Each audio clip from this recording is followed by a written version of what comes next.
Hello friends, আজকে নিয়ে চলে এসেছি নতুন একটা রেসিপি, এগ মশালা রাইস।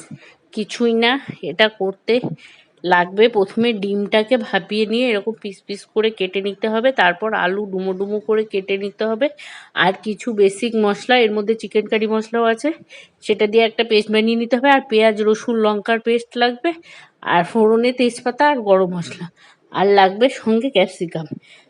তারপরে ডিম ভাপানোটাকে একটু ভেজে নিতে হবে। আগে আমি একটু পেঁয়াজ বেরেস্তা ভেজে নিয়েছিলাম, তারপর ডিমটাকে পিস পিস করে কেটে সেটাকে গরম তেলে ভেজে নিয়েছি।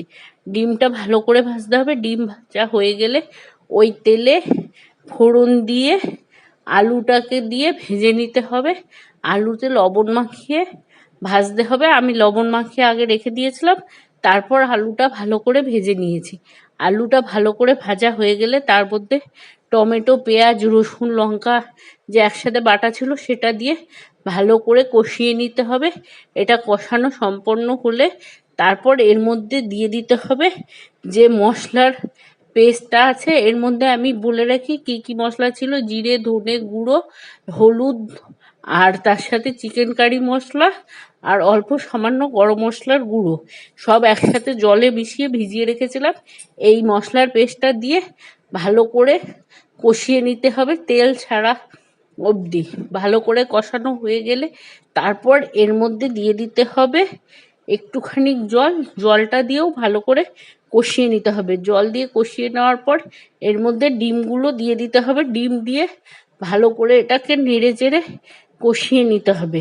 কষানোটা খুব ভালো করতে হবে, তেল ছাড়া অবধি ভালো করে কষাতে হবে। এখানে কোনো টমেটো বা কিছু আলাদা করে ব্যবহার করিনি, একসাথে বাটা মশলাতেই টমেটো দেওয়া ছিল।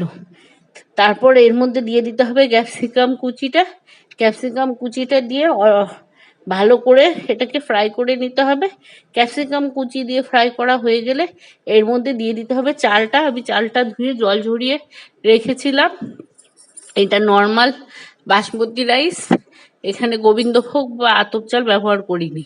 বাসমতি রাইস দিয়ে এটাকে ভালো করে নাড়িয়ে চাড়িয়ে কিছুক্ষণ ফ্রাই করে নিতে হবে। যদি কেউ চাও চাল আলাদা করে ভেজে নিতে পারো, কিন্তু আমি যেহেতু ওয়ান পট রেসিপি বানাচ্ছি সেহেতু চাল আলাদা করে ভেজে নিইনি।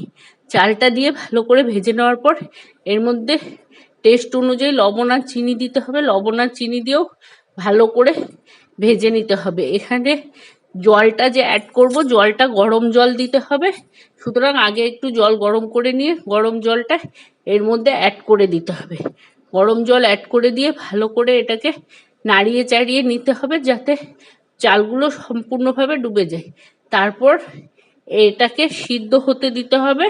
সিদ্ধ হওয়া পর্যন্ত চাল আর আলু যাতে ভালো করে সিদ্ধ হয়, এটা একটা ঢাকনা দিয়ে ঢাকা দিয়ে রাখতে হবে। তারপর এই যে এরকমভাবে তৈরি হয়ে যাবে এগ মশালা রাইস। এমন অবস্থায় এর মধ্যে প্রয়োজন হলে আর একটু লবণ, চিনি আর ঘি দিয়ে দিতে হবে। লবণ, চিনি, ঘি দিয়ে একটু স্ট্যান্ডার্ড টাইমে রেখে সার্ভ করে নিলেই তৈরি হয়ে যাবে বৃষ্টির দিনে লাঞ্চের জন্যে egg chilli masala rice. Thank you so much for watching my video. ভালো লাগলে like, share, comment, follow, subscribe করবে।